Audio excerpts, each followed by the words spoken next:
হঠাৎ স্যারের চাকরি ছুটি। কেউ ভাবছে চাকরি গেছে, বেশ হয়েছে এবার। কেউ বা ভাবছে চাকরিটা নাই, করবো কি যে এবার। কেউ করেছে চাকরি চুরি, কেউ নিয়েছে টাকা। একবারও কেউ ভেবে দেখেছে শিক্ষক নেই স্কুলে, তাই স্কুলগুলো সব ফাঁকা? আমরা কি কোনো ভুল করেছি পড়তে এসে স্কুলে? ভাববো কিভাবে আজকে স্কুলে আছেন যে স্যার, কালকে যাবেন চলে।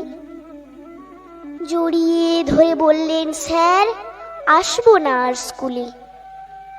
হঠাৎ স্যারের এমন কথা বুঝতে পারিনি খুলে। চারিদিকে তখন হো হো পড়েছে, চাকরি গেল সবার। ক্ষতিটা যে কার হলো জানি না, ডুবলো ছাত্র সমাজ, এবার ডুবলো ছাত্র সমাজ।